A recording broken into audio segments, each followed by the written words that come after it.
rin. Awitin po natin ito pong kalooban mo ang siyang sundin bilang ating pong panimulang awitin po.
Salamat po sa ating pong inawit. At isunod po natin yung pong tanging kay Kristo. Bago po tayo pangunahan sa isang panalangin po ni Brother Norman po. Tanging kay Kristo.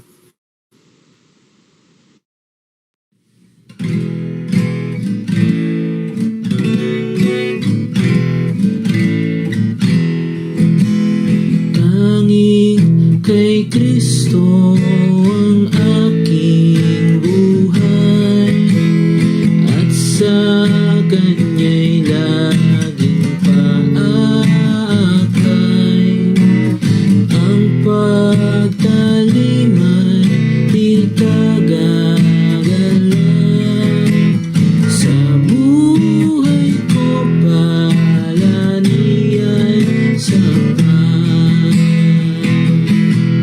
Jesus, kung mananako, ako'y iyong tunay, pagkat dahil sa akin ikaw ang namatay, kaya't ikaw na lamang ang paglalanan ng buong buhay ko, Jesus, magpakailan pa man. Tanging kay Kristo ang kaligtasan, ang aking sala'y Kanyang binasan, kaya't pagtawag niya'y pakikinggan, ang mga yapak niya'y susundan.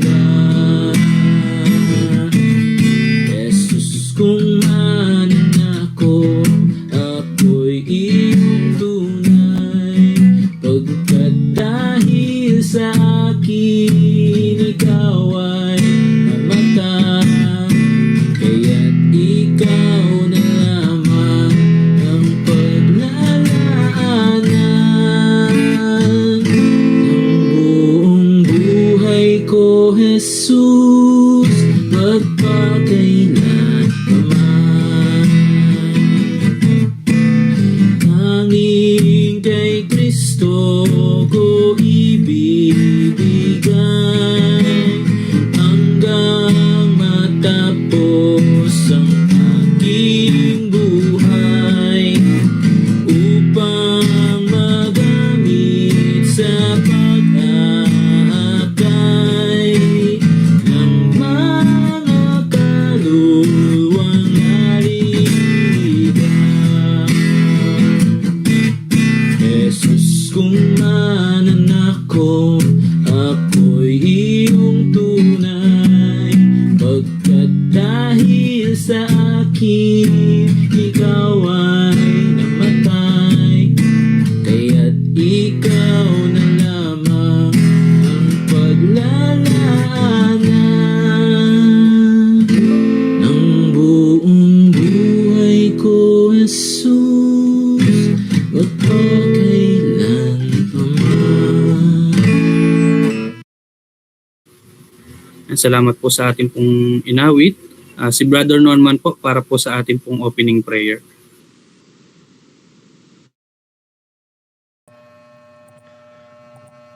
Sige po mga kapatid, tayo po ay manalangin. Ama naming Diyos na banal, dakila at makapangyarihan po sa lahat, lubos ka po naming pinupuri, lubos ka po naming pinasasalamatan po sa napakabiyaya pong oras po na pinagkalob niyo po sa amin, na kami po ay malaya po, na ginaganap po ang pag-aaral po ng iyong pong mga salita sa pamamagitan po ng online. Patuloy po na amin pong pinasasalamatan pong oras po na ito, na amin pong pagsasama-sama sa malaya po na pagninilay po ng iyong pong mga salita. Maraming salamat po, Ama, sa buong maghapon pong lumipas, sa patnubay po ninyo sa bawat isa po sa amin. At sa oras po na ito, Ama, amin pong dalangin po na pangunahan niyo po ang bawat isa po sa amin, lalo tigit po ang anak niyo po na gagamitin po na maghahayag po ng iyong pong mga salita. Patuloy po na pagkalooban niyo po siya ng karunungan po na tanging nagmumula lamang po sa inyo. At patuloy na pakapuspusin po ng iyong pong banal na Espiritu upang mahayag po ang iyong pong mga salita ng naayon po sa inyong pong kalooban. Ingatan niyo din po, pangunahan, ang mga kapatid na hindi po namin din po nakapiling po sa oras po na ito. Patuloy din po maging ang aming pong internet connection, katahimikan din po sa aming pong paligid upang malinaw po na aming pong maririnig po ang inyong pong mga salita. Maging sa mga sumusubaybay po sa FB Live ay sa inyo po namin po pinagkakatiwala. Sa inyo po namin lubos po na idinadalangin po ang oras po na ito, at ang lahat pong ito ay amin pong sinasamo, dinadalangin sa tanging pangalan lamang po na ipong bugtong na anak na si Kristo Jesus. Amen. Salamat po sa ating pong kapatid.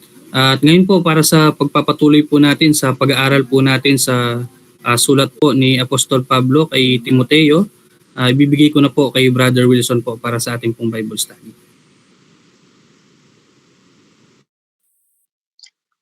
Okay, magandang gabi mga kapatid, at tulad ng nabanggit ni Brother Renmark, although tinitingnan ko yung ating GC, marami pa talaga rin yung wala, pero maganda na siguro yung tayo ay makapagpasimula.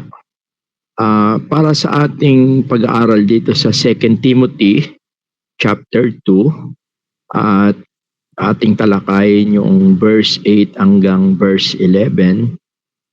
At ganito ang ating mababasa. 2 Timothy chapter 2, simula verse 8 hanggang verse 11. Sabi ng salita ng Diyos, alalahanin mo si Jesucristo na muling nabuhay sa mga patay, sa binhi ni David ayon sa aking ebanghelyo, na siyang pinagtiisan ko ng kahirapan sa mga tanikala na tulad sa tampalasan, ngunit ang salita ng Diyos ay hindi natatanikalaan. Kaya aking tiniis ang lahat ng mga bagay dahil sa mga hinirang, upang kamtan naman nila ang pagkaligtas na nasa kay Kristo Jesus na may kalwalatian walang hanggan. At verse 11, kauli-ulian, tapat ang pasabi sapagkat kung tayo'y nangamatay na kalakip niya, ay mga bubuhay naman tayong kasama niya. Pagpalain ng Diyos ang kanyang mga salita at marahil tayo po ay saglit na manalangin po muli. At patuloy po nating hingiin ang presensya ng Panginoon at lalo tigit ang pagkilos ng Espiritu Santo sa bawat isa po sa atin. Let us pray. Ama, salamat po sa gabing ito. Ganon din po sa buong maghapon. Salamat po. At lubos po ang aming pagtitiwala na kami po ay sasamahan mo sa aming pag-aaral, sa pamamagitan ng iyong Espiritu Santo na sumasa amin.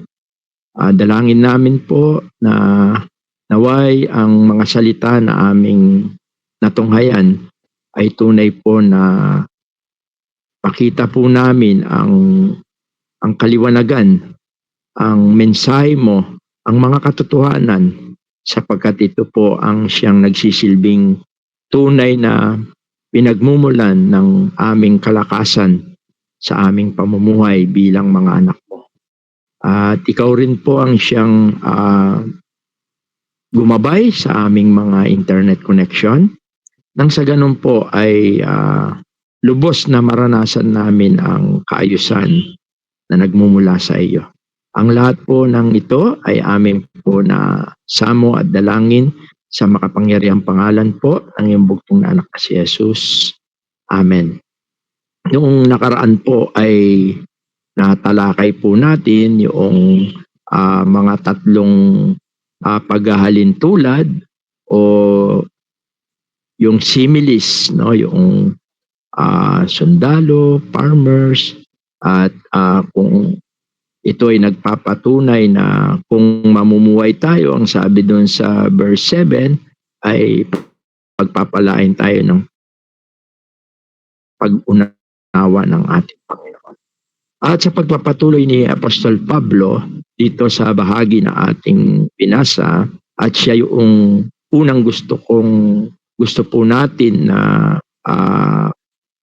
alamin or pag-aralan, yung pong sinabi ni Pablo kay Timoteo na alalahanin mo si Jesucristo na muling nabuhay sa mga patay, sa binhi ni David ayon sa aking ebanghelyo.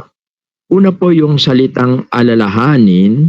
Sa bagong tipan po kasi, lalo na sa salitang Griego, mayroong iba't ibang kahulugan yung salitang alalahanin o sa English yung salitang remember. Una po, sa tulad po yung ginamit sa Lucas 22:19, kung atin pong babasahin po ang Lucas 22:29, Luke 22 verse 19, ganito po ang ating ginamit po dito, yung salitang alalahanin, at tignan po natin kung ano ang kahulugan nito. Nang sa ganon ay makita natin yung tatlong mahalaga na katotohanan tungkol sa salitang alalahanin o yung remember. Hindi po kaila sa atin ang katotohanan ito, no? Ang sabi niya, at siya'y dumampot ng tinapay at nang siya'y makapagpasalamat ay kanyang pinagputol-putol at ibinigay sa kanila na sinasabi, ito'y aking katawan na ibinibigay dahil sa inyo.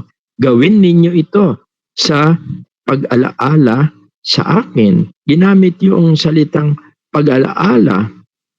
Ito yung pagtatalaga na o institution noong itatag ng Panginoong Jesucristo, yung breaking of bread. At yung salitang pag-aalala, o no, yung pag-alaala sa akin, ginamit sa salitang Grego yung anamnesis, no? Medyo mahirap silang mga banggitin na tinutukoy nito na alalahanin kung paano at bakit itinatag ng Panginoon ang banal na hapunan. Kaya ito ay inaalala natin, ginagawa natin kung ano yung kanyang ginawa. Yun yung salitang, do this in remembrance of me. At yun din yung kahulugan doon sa 1 Corinthians 11:24. Yung do this in remembrance of me. 1 Corinthians chapter 11 verse 24.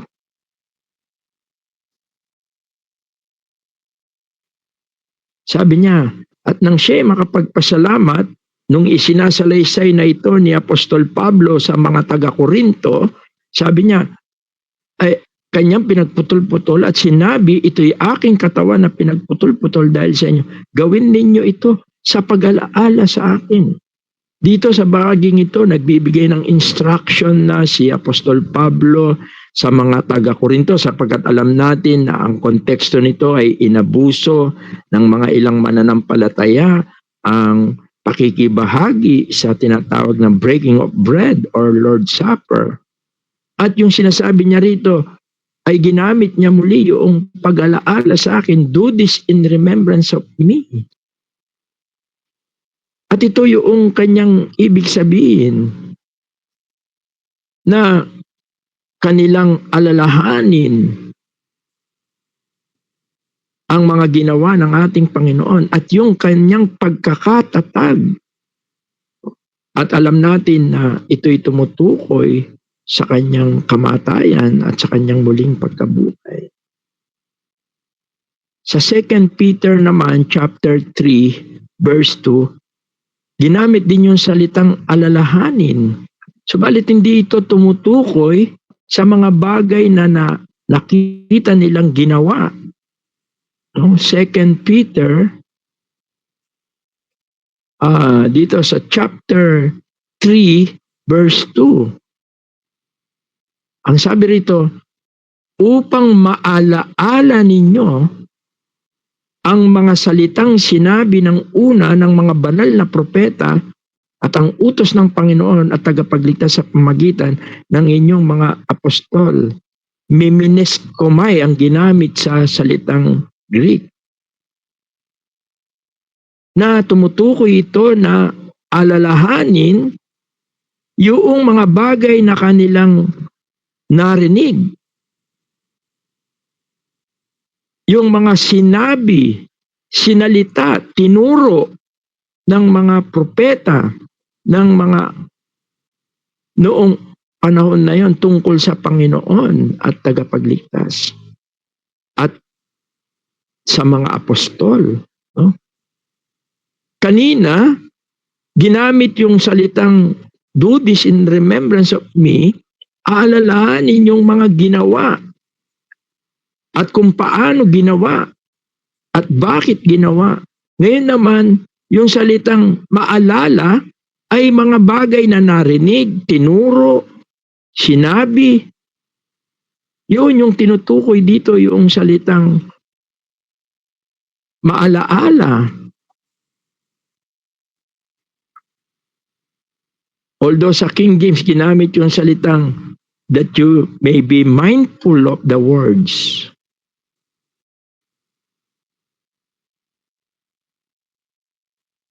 At dito sa 2 Timothy, kung babalikan natin yung ating pinag-aaralan, sa 2 Timothy chapter 2 verse 8, ang salitang alalahanin, menomenu sa Greek, ito'y tumutukoy sa ang ibig sabihin na huwag maalis sa isip.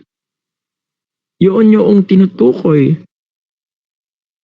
At yun yung sinasabi niya dito, huwag mong alisin sa iyong kaisipan si Jesucristo na muling nabuhay sa mga patay sa binhi ni David.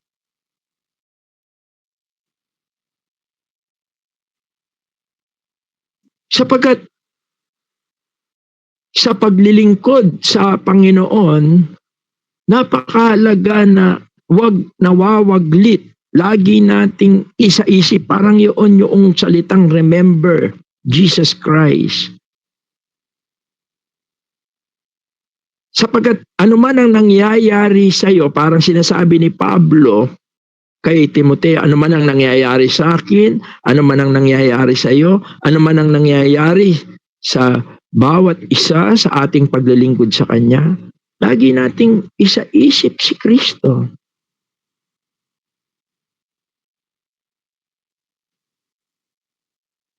Sabi nga ng isang aking nabasa, minsan, kapag raw nagiging busy ang isang naglilingkod sa Panginoon, sabi niya, meron silang tinatawag na ministry amnesia. Yun yung sinabi nung nabasa ko. Sabi niya, where a leader becomes so busy doing the work of God that they forget the person of God.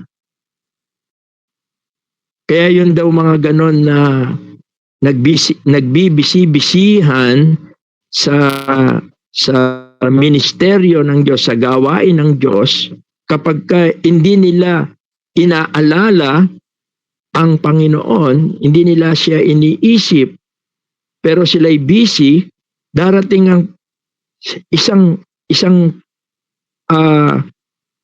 sandali lang daw ay makikita mo sila na iniiwan na nila yung kanilang pinagkakabisi-bisihan. Kasi sila ay busy lang sa gawain ng Diyos, pero they forget the person of God through Christ. Kaya ito yung sinasabi ni Pablo kay Timoteo. Nasa kabila ng mga sufferings, kahit nakabilanggo ako, parang sinasabi ni Pablo, kahit na ikaw sa Efeso ay maraming mga problema, at ang isang problema pa ni Timoteo, hindi lang siya yung nakakaharap niya yung maraming mga suliranin sa Efeso, yung mga nagdadala ng maling aral, yung mga sistema, yung mga mananampalataya. Ang isang pinaka-struggle din ni Timothy, yung sarili niya, timid siya, parang mahihiyain siya, no? Pero sabi ni Pablo, remember that Jesus Christ, remember Jesus. Yun yung binibigay na sikreto. Ibig sabihin niya, parang sinasabi niya, huwag mong alisin sa iyong kaisipan ng Panginoon. Kaya nga sinulat din ni Pablo sa mga taga-Korinto, sabi niya, whether you eat or drink or whatever you do, do it to the Lord Jesus Christ. Kasi dapat yun yung focus, yun yung nasa isip natin. Habang anuman ang ginagawa natin paglilingkod, ginagawa natin yung para sa Panginoong Yesus. Alalahanin natin siya. At yung sinabi ni Pablo na remember that Jesus Christ, of the seed of David, was raised from the dead according to my gospel. Yung raised from the dead, pinapaalala ni Pablo kay Timoteo na ang ating Panginoon ay mayroon siyang tinatawag na divine power. Makapangyarihan siya. Yun yung kahalagahan ng kanyang pagkabuhay na maguli. Sabi niya, na muling nabuhay sa mga patay. Tinutukoy dito yung kanyang kapangyarihan, yung kanyang divine power.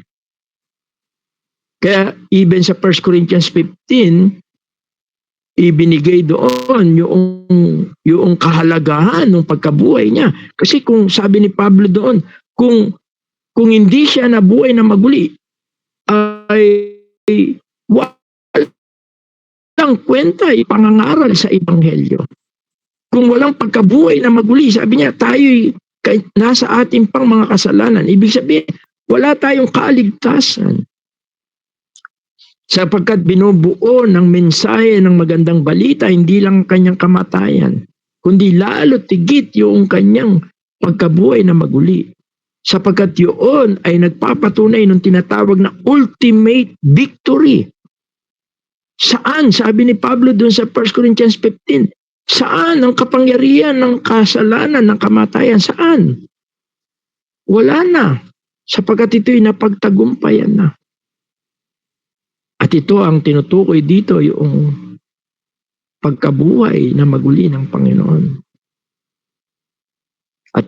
At sinasabi rin din ni Pablo na napakahalaga na nang makita natin na we are not defeated.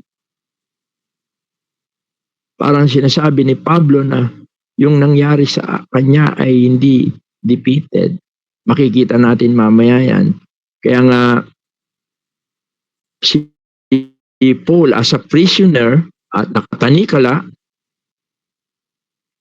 na parang sinasabi niya na mag-focus ka sa katotohanan na bagamat tayo'y mamamatay ay hindi nila matitigil ang ebanghelyo.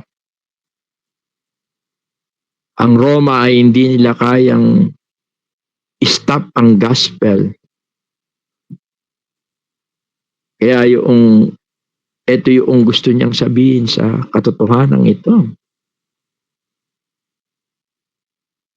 At binanggit din dito ni Apostol Pablo, although sa ibang salin ginamit yung the offspring of David, dito naman Christ the seed of David, no? Offspring. At ito ay tumutukoy sa Jesus humanity and messianic, no? Yung katotohanan na siya yung Mesias. Yung siya ay descendant of King David. At pinapakita rito yung fulfillment noong God's eternal covenant, no? Yun yung pinapakita rito. Makikita natin na ito yung messianic promises, yung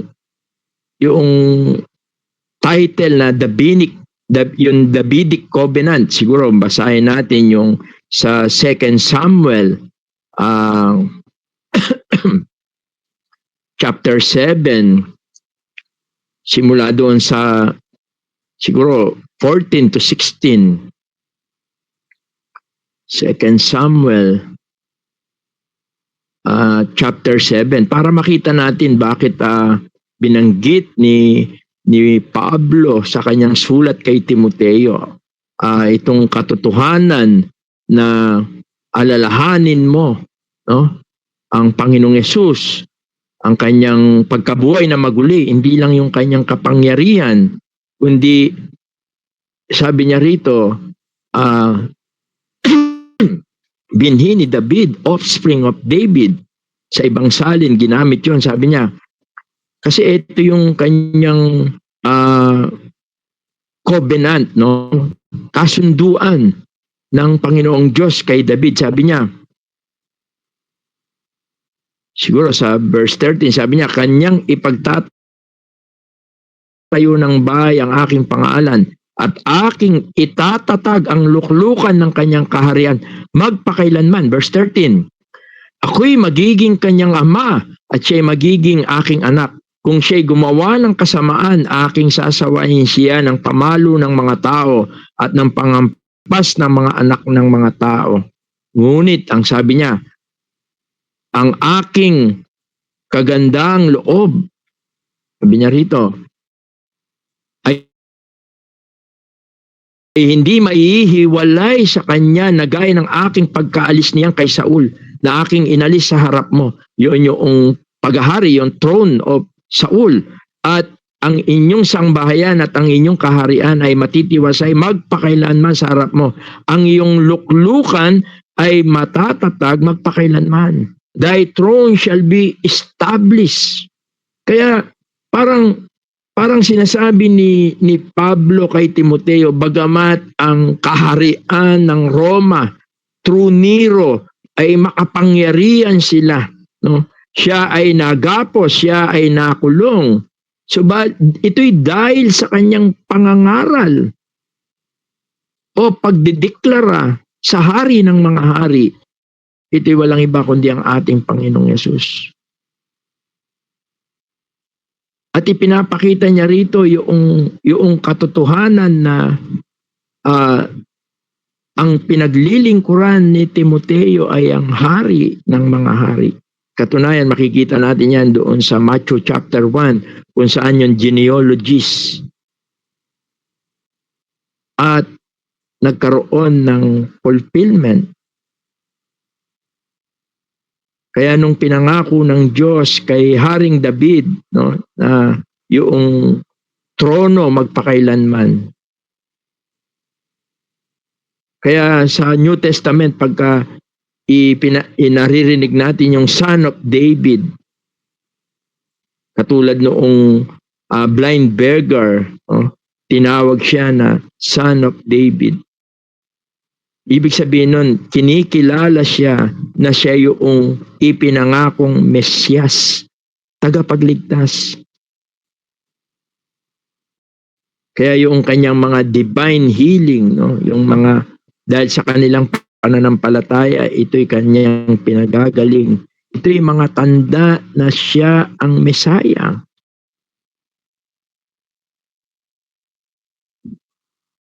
Kaya parang sinasabi kung babalikan natin yung sa 2 Timothy, parang sinasabi ni Pablo kay Timoteo, sa mga panahon na nararanasan nila yung kahirapan sa paglilingkod, lalo na nung panahon na yon.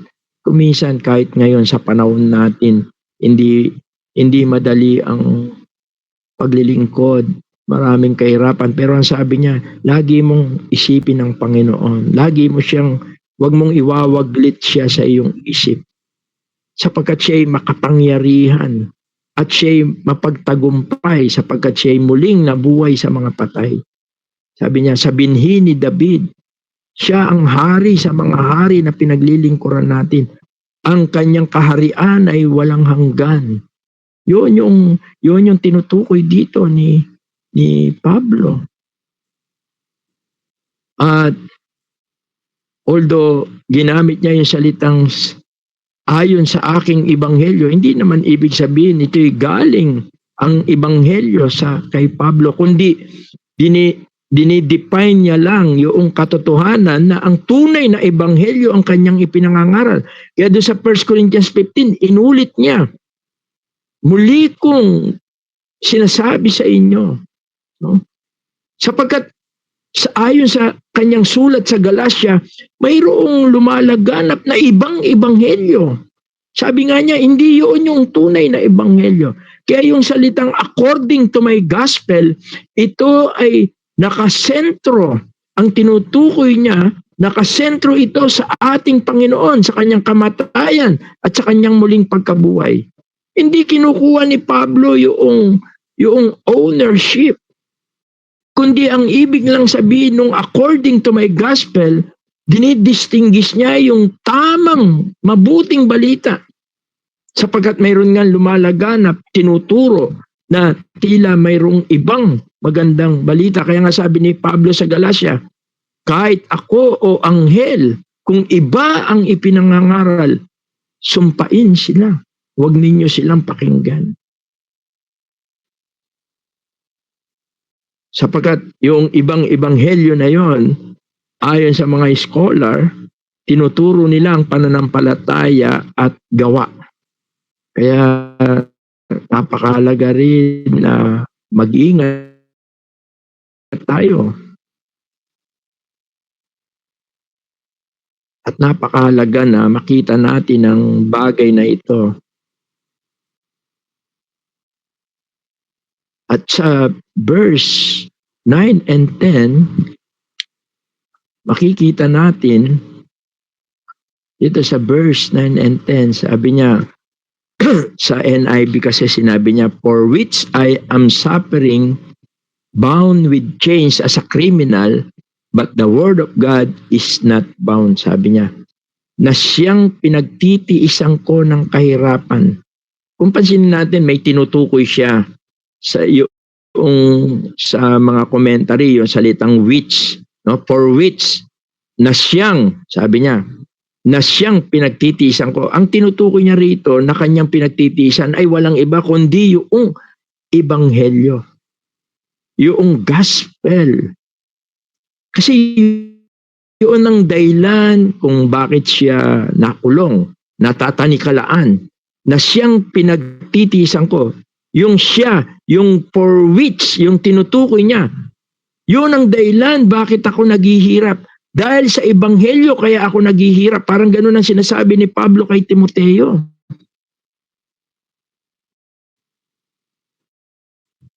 Dahil sa ebanghelyo, dahil sa mabuting balita, kaya ako nagsasuffer. Kaya ako nararanasan ng mga kahirapan na ito dahil sa ebanghelyo. Hindi dahil sa mga failure, pagkakamali. Sabi niya, natulad sa tampalasan. Para sinasabi niya, hindi ako nakakulong dahil ako'y masama, tampalasan. No? Ginamit yung salitang kriminal. Hindi ako kriminal. Nararanasan ko to dahil doon. Dahil sa pangangaral ng ebanghelyo. Kaya yung for which I am suffering, tinutukoy niya yung verse 8. Dahil kay Kristo, dahil sa kanyang pagkabuhay na maguli. Dahil ipinangangaral ko ang hari ng mga hari. Kaya nagagalit ang kaharian ng Roma. Dahil lalo na si Nero na naging insane gusto niya siya lang ang hari. Kaya sabi niya, kaya ako nakabilanggo, kaya ako nakatanikala. Pero ang napakaganda, sabi niya, hindi ako tampalasan.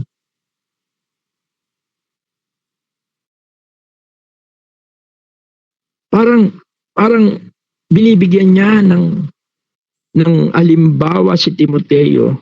Parang sinasabi niya, Timoteo, hindi madali ang pangangaral ng ebanghelyo. Pero tandaan mo, sabi niya, parang sinasabi niya, makapangyarihan ang Diyos na ating pinaglilingkuran.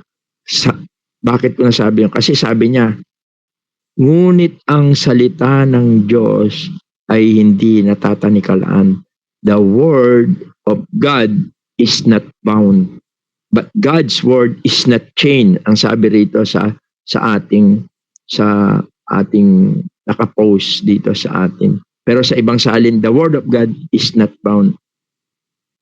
At ito yung bagamat si Nero ay napabilanggo niya si Pablo, napatanikalaan niya yung kanyang mga kamay saka yung mga paa niya.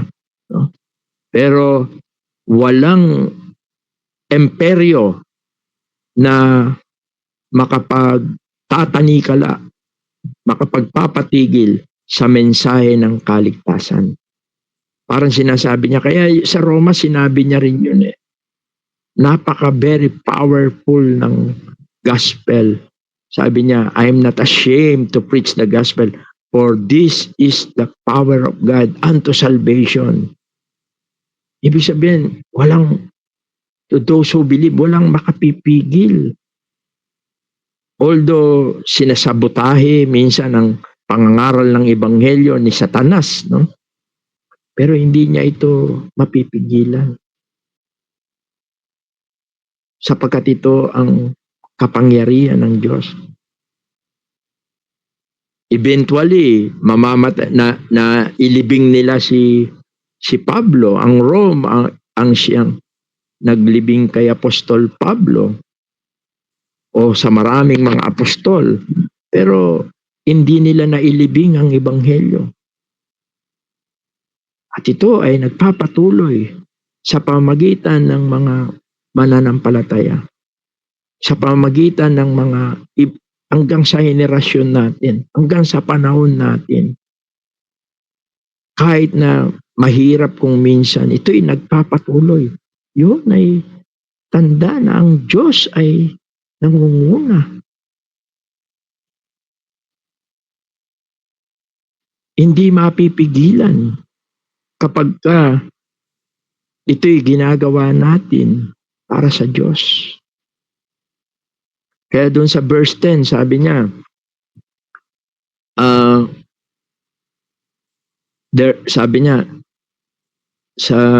dito sa verse 10, sabi niya, kaya aking tinitiis ang lahat ng mga bagay dahil sa mga hinirang. Napakaganda, parang pinapaalala ni Pablo, wag mong tignan yung kasalukuyan. Yung tignan mo yung inaharap. Sabi niya, therefore I endure everything for the sake of a elect. Yung mga for the sake of elect dito, ito yung mga maliligtas pa eh. Yung mga pinili na bago pa, no? Bago pa itatag ang sanlibutan ito, sabi niya doon sa Efeso. Tinawag niya silang mga elect, no? Ito yung mga elect refers to those chosen by God for salvation through Christ. Kaya yun yung tinitignan ni Pablo, parang sinasabi niya, Timoteo, wag mong tignan yung kasalukuyan natin. Tignan natin yung inaharap. Marami pang maliligtas. At very encouraging yon. Very encouraging yon kay Timothy na kung ang kanyang puso at ang kanyang isip ay hindi niya ititingin sa mga bagay na suliranin, nangyari kay Pablo, nangyayari sa kanya, nangyayari sa Efeso. Kung ititingin niya ito sa kapangyarihan ng ebanghelyo, marami pang maliligtas. Yun yung sinasabi niya rito, for the sake of the elect. Kaya pagka short-sighted tayo, parang walang nangyayari, parang sumusuko agad tayo. Kaya dito parang itinutuon ni Pablo ang puso't isip ni Timoteo hindi sa yung nangyayari, kung ano yung mangyayari in the future. May mga maliligtas, sinabi niya rin dito yung salvation with eternal glory. Ang sabi niya, therefore I endure all things for the elect's sakes, that they may also obtain the salvation which with Jesus, sabi niya, with eternal glory. Yung pagkakabilanggo niya, temporary lang yon. Yung pagkakagapos niya, temporary lang yon. Yung nangyayari kay Timoteo, yung kinakarap ni Timoteo, temporary lang yon. Ang mahalaga, yung talagang kung saan tayo paroroon, parang yun yung sinasabi ni Pablo kay Timoteo, yung eternal glory. At yun yung maganda na ating ituon, yung mga bagay sa hinaharap.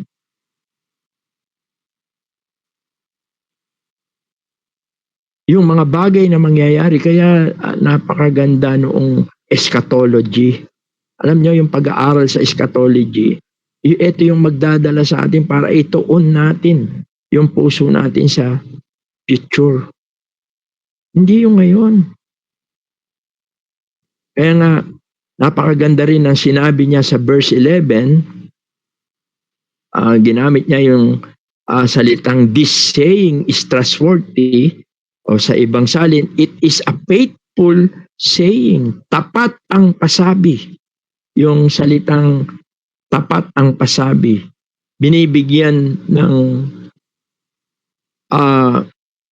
parang approval, no? O parang binibigay niya yung strong word yung mapangahawakan. Ito yung sinasabi niya rito. Mangyayari, parang sinasabi niya kay Timoteo. Yung mga spiritual realities, yung mga katotohanan ng mga pangako ng kaligtasan, yung buhay na walang hanggan, yung eternal glory, yung glorification, yung glorified body. Lahat yun, parang sinasabi niya, this saying is trustworthy. Mga katuruan na ito ay totoo, mangyayari ito. Kaya dito mo i-angkor yung buhay mo. Parang gano'n ang sinasabi niya. Sapagkat yung mga katotohanan dito sa mundong ito yung mga pansamantala lang. Kaya nga sabi niya, tapat ang pasabi, sapagkat kung tayo'y nangamatay na kalakip niya, ay mga bubuhay naman tayong kasama niya. Yung for if we died with him, yung Greek tense nito ay yung verb na died, ito ay hindi tumutukoy ito yung mamamatay, yung future na mamamatay siya, no? Kundi ang tinutukoy dito ay spiritual. Hindi ito tumutukoy doon sa physical na kamatayan o yung kanyang pagiging martyr, no? Bagkus ito ay tumutukoy sa mananampalataya doon sa kanyang spiritual position at the moment of salvation. Sa sandali na ang isang tao ay sumampalataya, siya ay namatay na kalakip ng Panginoon. At ito ay binigyan din ni Apostol Pablo sa Roma 6, kung saan ay ginamit din yung baptism, yung katotohanan na tayo ay namatay na kay Kristo. Kapag ang isang tao ay ibinigay niya ang kanyang sarili, tinanggap niya si Kristo, no? Kaya yun yung tinatawag na they are spiritually baptized into his death. Yung kanyang old sinful self namatay na doon sa krus kasama ni Kristo.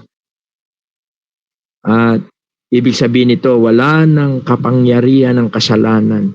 We are free. Kaya yun sa Galatia, sabi niya, malaya na kayo. Kasi tayo ay namatay na. Malaya na tayo sa kautusan sapagkat ang iniingi ng kautusan ay ang nagkasala ay may kabayaran na kamatayan. Kaya yung application nito ay parang tinutukoy yung positional truth, no? Yung tayo ay bayad na, hindi na tayo, namatay na tayong kasama ni Kristo. At ito yung dapat nating gawin sa everyday life natin, yung tinatawag na self-denial. Kumbaga, wala na tayo doon sa mga desire natin, yung pagnanasa ng ating lumang pagkatao. At hindi lang tayo na namatay, kalakip niya. Ang napakaganda, sabi niya, ay mga bubuhay naman tayong kasama niya. It is a faithful saying, for if we be dead with him, we shall also live with him. We will also live with him. Yun yung pangako naman, no? Dahil ang isang Kristiyano, siya ay nakalakip na kay Kristo sa kanyang kamatayan, ganun din sa kanyang muling pagkabuhay. At ito yung katotohanan na pinapaalala ni Pablo kay Timoteo, na mag-focus siya sa Panginoong Yesus. Kumbaga sa conclusion natin, lagi niyang isipin ang Panginoong Yesus. Mag-focus siya sa mga katotohanan tungkol sa Panginoong Yesus, tungkol sa pangako niya na buhay na walang hanggan. Sapagkat ito'y totoo. It is a trust. This saying is a trustworthy. Kaya bilang application po sa atin. Sa ating paglilingkod, maganda ginagawa natin ito para sa Panginoon. At panghawakan natin yung mga tinuturo ng Panginoon. Yung sa present at lalo na doon sa future. At tandaan natin na sa ating paglilingkod, kung ang daladala natin ay ang ebanghelyo at tayo naghihirap dahil sa pag-ebanghelyo, mayroong maliligtas. Ito yung mga pinili ng Diyos. At hindi mawawalang kabuluhan ito. Sapagkat kung tayo namatay na kay Kristo, tayo rin ay mabubuhay kasama ni Kristo. Kaya dito po sa ating pinag-aaralan, nawa ay magdala rin ito ng encouragement sa atin at magdala rin ito ng pagninilay sa atin para na sa ganon ay tunay na ang ating paglilingkod sa Panginoon tulad ni Pablo at Timoteo, ito ay magkaroon ng kabuluhan. Kaya po sabi niya, ulit babasahin ko po simula dito po sa 2 Timothy chapter 2 verse 8, sabi niya, alalahanin mo si Jesucristo na muling nabuhay sa mga patay, sabi ni David, ayon sa aking ebanghelyo, na siyang pinagtiisan ko ng kahirapan sa mga tanikala, na tulad sa tampalasan, ngunit ang salita ng Diyos ay hindi natatanikalaan. Kaya aking tinitiis ang lahat ng mga bagay dahil sa mga inirang, upang kamtan nila ang pagkaligtas na kay Kristo Jesus, na may kalwalatiang walang hanggan.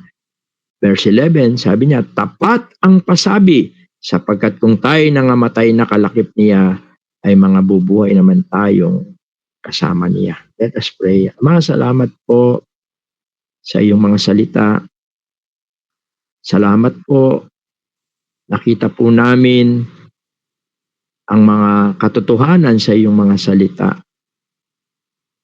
Tulungan mo po kami na bilang mga anak mo, bilang mananampalataya, na lagi po naming wag-iwaglit sa aming isip ang aming Panginoong Yesus. Lagi po namin siyang alalahanin sa lahat po ng aming mga ginagawa na paglilingkod. At salamat po, nakita po namin bagamat may kaakibat na pagtitiis ang pangangaral ng Ebanghelyo, ito naman po ay nagdadala ng kaligtasan sa marami, sa mga pinili. At higit sa lahat, hindi po ito kayang hadlangan ng kahit sino man, kahit ang dyablo. Naway bigyan naming pagpapahalaga at makapagpatuloy kami sa pagbabahagi ng iyong ebanghelyo. Salamat po sapagkat ito po ay nagdadala ng kapayapaan, pag-asa sa bawat isa. Lalong-lalo na po sa buhay na walang hanggan. Pagpalain mo po, Diyos, ang iyong mga salita. Pagpalain mo po ang bawat kapatiran. Ang lahat po ng ito ay aming samot dalangin sa makapangyarihang pangalan po ng iyong bugtong na anak na si Jesus, aming tagapagligtas. Amen. Balik ko muna po kay Brother Renmark sa ating MC.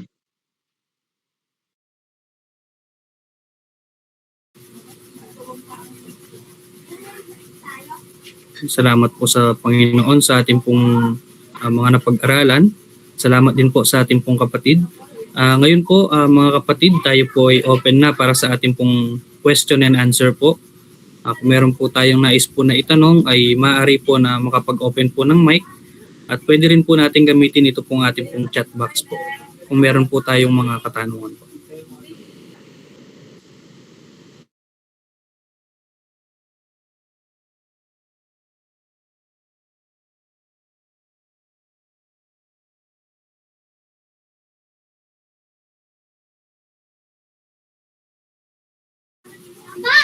Sige po mga kapatid, kung meron po tayong mga katanungan po ay maaari po tayong makapagtanong.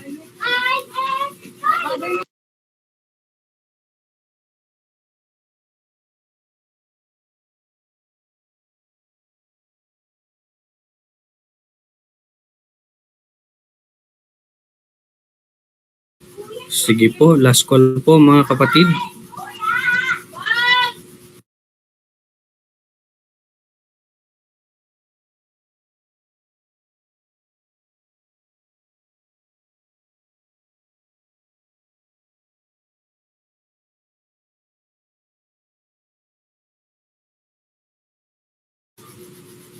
Okay, sige po, salamat po sa bawat isa po na nakadalo po sa gabi po na ito.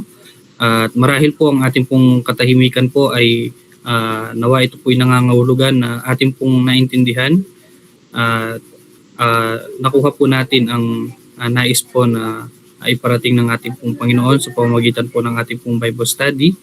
At ngayon po bilang ating pong pagwawakas ay hilingin po natin kay Brother John ang ating pong closing prayer po. Sige po, tayo po ay manalangin. Ama namin Diyos na dakila, banal at kapangyarihan sa lahat.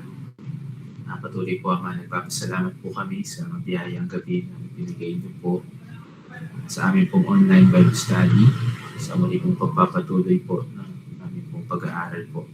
At patuloy ang dalangin po namin nawa katulad po ng aming pong napag-aaralan, mga bagay po ginagawang paglilingkod po ng bawat isa po sa amin, tunay po na ang pag-ibig po sa aming Panginoon ang mucho.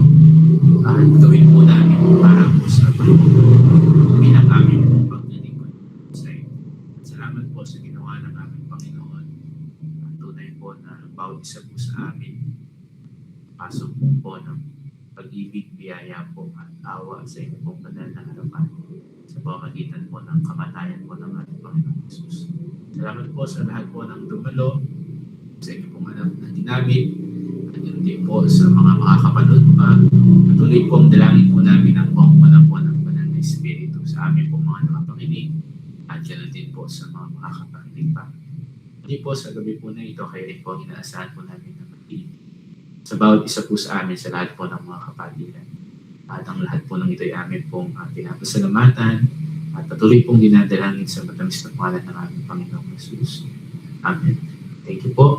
Good evening po mga kapatid. God bless po. Good evening and God bless po sa ating lahat.